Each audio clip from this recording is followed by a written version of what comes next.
Is coordination among your goals? Do you know when you have reached it? I'm David Stiernholm, and in this week's episode of Done, I'll share what to do to attain vague goals more easily. But first, when your email inflow is somewhat overwhelming, your email app's built-in rules and filters can help you process your emails faster and with less effort. But how? I'll show you in a quick post on the Struktör blog. You'll find a link to it in the show notes.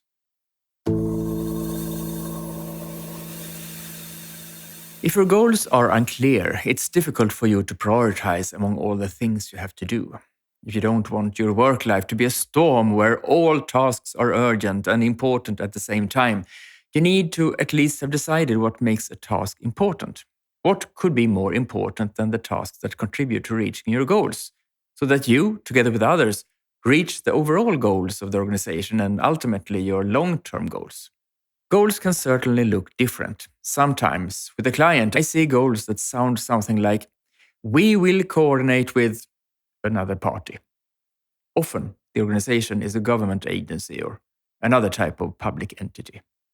I have asked many times, but I have yet to receive an answer that clearly explains to me what coordination actually entails, let alone what needs to be done to consider the goal of coordination achieved.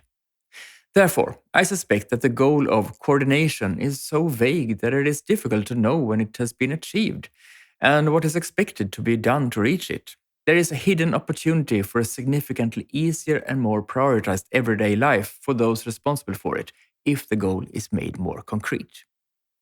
Do this. If you recognize yourself in having goals to coordinate with others, first, examine yourself. Do you clearly know what you should accomplish when you coordinate during the year? How will you know when you have reached the coordination goal? And how do you see that there is still some work to be done? If you find that the goal would benefit from being concretized, formulate it more specifically.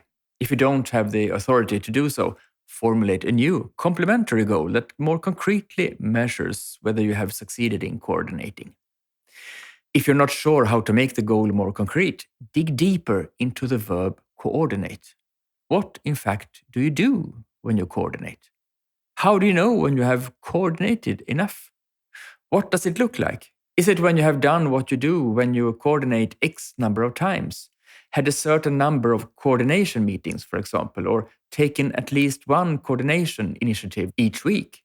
Is it when something has changed for the better to a certain extent as a result of coordinating, a process that flows Y% better? Is it when a stakeholder has reached a certain degree of satisfaction with the coordination, or something else? Add the new or reformulated goal where you follow up on goals during the year, or suggest to the decision maker that the new goal should also be included. Because if you make your goal of coordination specific and measurable, it will be easier for you to see if you have succeeded than otherwise. You'll be better able to celebrate your successes and recognize when you need to do something else or take additional steps because you haven't quite reached your goal. It will also be easier for you to identify which tasks to prioritize during the year to reach your goal, as it is clearer to see which tasks contribute to a goal when the goal is well defined. What do your goals for coordination look like? Please send me an email to david@stiernholm.com. I'm curious and want to learn more about this concept that has been too vague for me so far. Thank you for today, and I'll see you again next week.